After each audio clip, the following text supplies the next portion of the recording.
I am Albert Einstein, or rather what artificial intelligence has reconstructed of me from my papers, my letters, and my lectures. What I'm about to tell you is based on real science. Listen carefully. There is a moment every night that most people never notice. It occurs not at midnight, not at 2 in the morning. It occurs at 3. For centuries, across cultures, humans have whispered about this hour. Some called it the hour of the wolf. Others called it the witching hour. I call it something more precise, the biological inflection point. And I find it far more interesting than any ghost story. When I was working on the special theory of relativity, I became obsessed with one question. What does time feel like from the inside? What is the subjective experience of duration? I once wrote that the distinction between past, present, and future is only a stubbornly persistent illusion. But at 3 in the morning, that illusion behaves very strangely indeed. The brain is not the same organ it was at noon. It is operating in a completely different mode. And the science behind this is remarkable. Let us begin at the beginning. Your brain produces electrical activity constantly. Every thought, every memory, every sensation arises from billions of neurons firing in coordinated patterns. These patterns have measurable frequencies. We call them brainwaves. This is not a metaphor. It is literal electrical oscillation measurable with an electroencephalogram or EEG. Different mental states produce different dominant frequencies, and those frequencies shift dramatically across the night. When you are awake and alert, your brain produces beta waves. These oscillate between 14 and 30 cycles per second. You think, you plan, you worry. All of that is beta activity. When you close your eyes and begin to relax, you shift into alpha waves. These oscillate between 8 and 13 cycles per second. It is a gentle, slower rhythm. The brain is still active, but the urgency has softened. This is what meditation teachers try to induce deliberately. Your brain reaches it naturally the moment you feel genuinely at ease. As you begin to fall asleep, you enter the theta range. Theta waves oscillate between 4 and 8 cycles per second. This is the hypnagogic state, that strange half-world between waking and sleeping. You may see images that make no logical sense. You may feel like you are falling. I often had my most creative ideas in this state. Many scientists report the same. The constraint of linear logic loosens. The brain begins to make unusual connections. This is not mystical. It is simply a different mode of information processing. Then comes deep sleep, and with it delta waves. Delta oscillates between 0.5 and 4 cycles per second. This is the slowest, deepest electrical activity your brain produces. It is associated with the most physically restorative phase of sleep. Growth hormone surges into the bloodstream during delta sleep. Tissue repairs itself. The immune system consolidates its defenses. Your muscles relax to the point of near paralysis. Your body temperature drops, and your brain does something extraordinary. This is where the glymphatic system enters the story. The word itself is new. Scientists only named and described it fully in 2013, when Maiken Nedergaard and her team published their findings in the journal Science. But what they discovered is one of the most important things we know about the sleeping brain. During deep sleep, the glymphatic system activates. Cerebrospinal fluid begins to pulse through channels in the brain. It flows between neurons, carrying away waste products that accumulated during the day's mental activity. And the waste products it carries away are not trivial. Among them is beta amyloid, a protein that, when it accumulates in excess, is associated with Alzheimer's disease. Think about what that means. Every night, if your sleep is deep enough, your brain literally washes itself clean. It flushes the metabolic debris of waking consciousness down into the lymphatic system and out of your body. Sleep is not passive rest. Sleep is the brain performing its own maintenance. And glymphatic activity peaks during the deepest sleep stages, the delta wave stages. Now here is where 3 a.m. becomes important. Your sleep is not uniform across the night.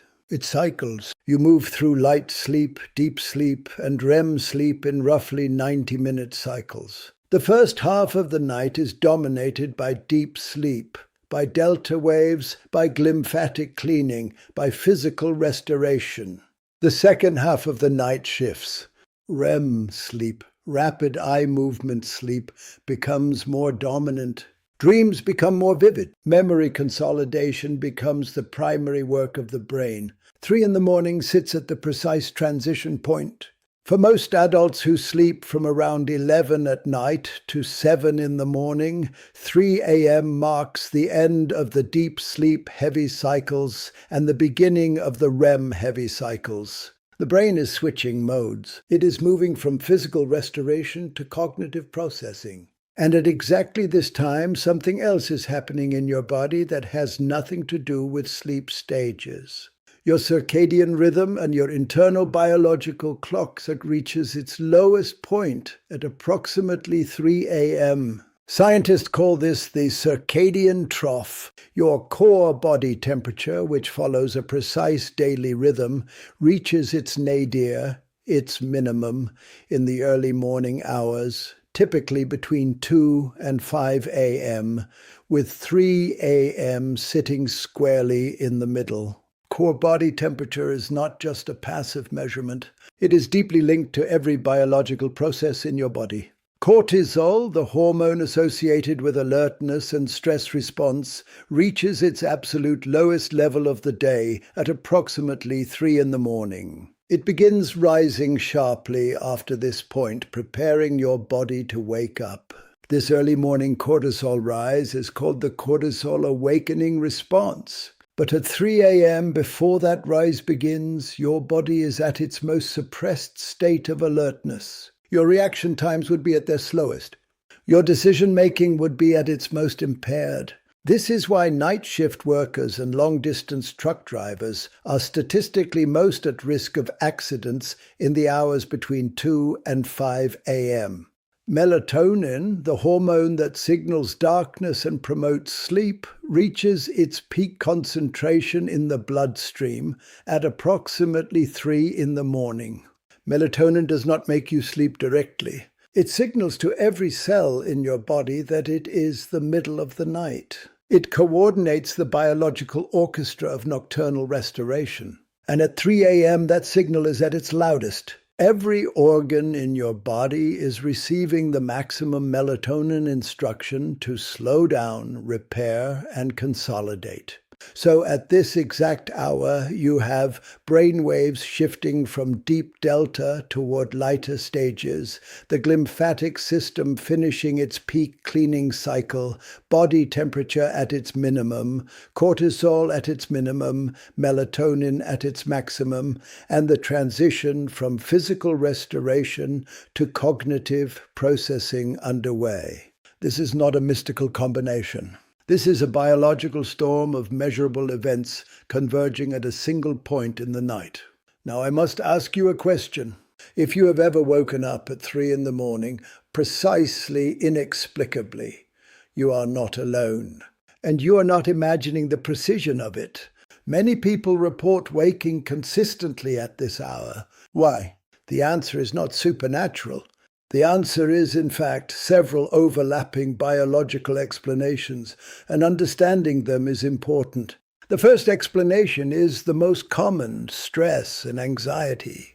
When your body carries elevated stress hormones, when your hypothalamic pituitary adrenal axis is chronically activated, your sleep architecture becomes fragmented. The normal cortisol trough at 3 a.m. gets disrupted. Instead of cortisol staying low, it begins spiking too early. And a cortisol spike, even a modest one, is enough to wake you. This is why people who are under significant psychological pressure consistently report waking in the early morning hours. The brain interprets chronic stress as a survival threat. It interrupts sleep to reassess the danger. The second explanation relates to sleep architecture itself. Humans evolved with what some researchers call segmented sleep, 2 separate sleep periods with a quiet waking interval between them. Historian Roger E. Kirch documented extensive historical evidence that before artificial lighting, humans commonly slept in two segments. They would sleep for several hours, wake for an hour or two of quiet reflection or gentle activity, then sleep again until morning. The 3 a.m. waking may, in part, be a natural biological rhythm that modern society has suppressed with artificial lighting and the expectation of consolidated 8-hour sleep. The third explanation is blood sugar. For many people, glucose levels drop in the early morning hours. The body responds by releasing adrenaline and cortisol to stimulate the liver to release stored glucose. This hormonal response can be just enough to pull you out of sleep. If you eat a large meal late at night, or if you consume alcohol before bed, alcohol fragments sleep architecture profoundly. You are more likely to experience this blood sugar dip and the waking that accompanies it. The fourth explanation is aging. As humans age, sleep architecture changes. The proportion of deep sleep decreases. Sleep becomes lighter and more fragmented. The circadian rhythm shifts earlier. Older adults are far more likely to wake in the early morning hours than young adults. This is not a disorder in most cases. It is a documented biological shift in sleep physiology.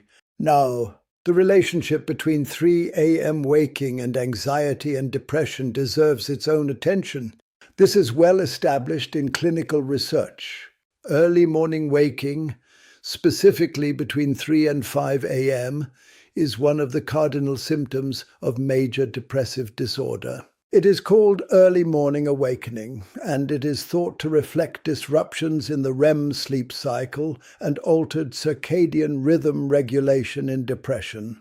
When you wake at 3 a.m. with a mind that immediately fills with dread, with worst-case scenarios, with thoughts that spiral relentlessly, this is not weakness. This is a measurable neurobiological phenomenon. The brain at 3 a.m. is in a uniquely vulnerable state for rumination. The prefrontal cortex, the region responsible for rational regulation of emotion, is still recovering from deep sleep. It is not fully online. The amygdala, the brain's threat detection and emotional processing center, can dominate more easily when the prefrontal cortex is suppressed. This is why 3 a.m. fears feel so much larger, so much more overwhelming than the same fears felt at noon. It is a real documented asymmetry in brain function. You are not weaker at 3 a.m. Your brain is simply operating in a different configuration. There is a concept in neuroscience that I find particularly fascinating, not because it is fully understood, but precisely because it is not. It is the idea that different states of consciousness may access different kinds of cognitive processing. This is not a mystical claim. It is rooted in observable differences in neural network activity across waking and sleeping states. During waking consciousness, the default mode network, the brain's introspective, self-referential network, is often suppressed when you are focused on third-party tasks. During the hypnagogic state, during REM sleep, and during the lightest phases of early morning sleep, the default mode network becomes highly active. This network, when active, generates the mental wandering, the autobiographical narrative, the making of unexpected connections that we associate with insight and creativity. During the 3 a.m. window, when the brain is transitioning from deep sleep to lighter sleep, when REM becomes more dominant, there is a documented shift in which neural networks are active. The brain is doing something genuinely different. Whether you are asleep or have woken, the processing underway at 3 a.m. is not the same as midday processing. It is not better or worse. It is different in ways that science is still mapping.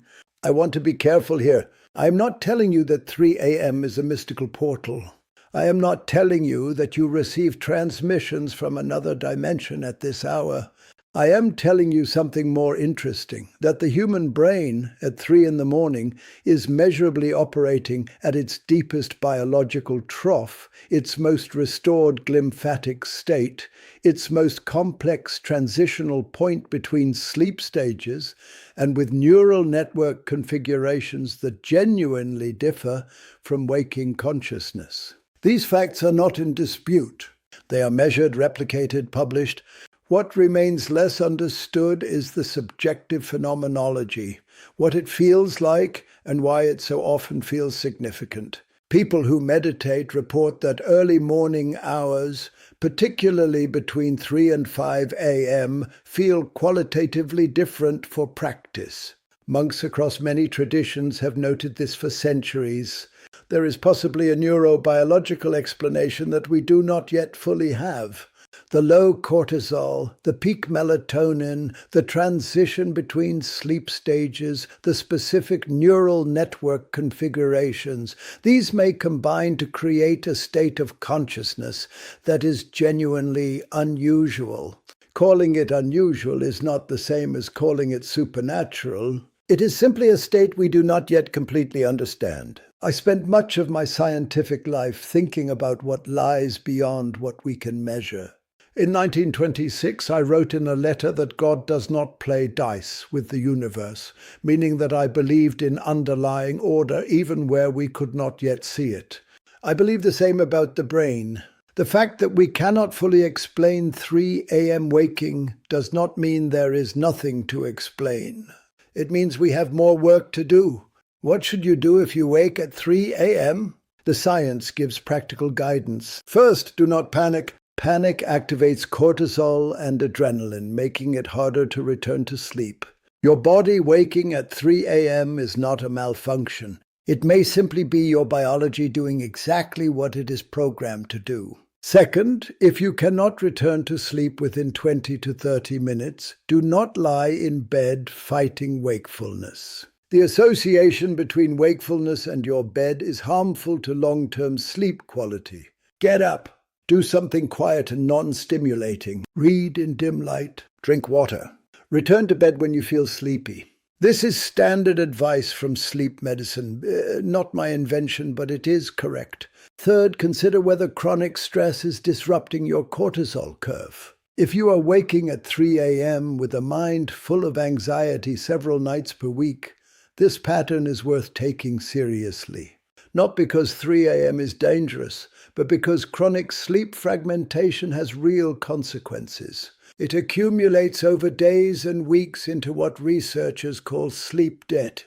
Chronic sleep debt impairs cognitive function, emotional regulation, immune response, metabolic health, and cardiovascular health. The evidence is extensive and unambiguous. Fourth, examine your evening habits. Alcohol consumed within 3 hours of sleep dramatically fragments sleep architecture. It suppresses REM sleep in the first half of the night, then produces a REM rebound in the second half, precisely the hours around 3 a.m., which increases vivid dreaming and waking.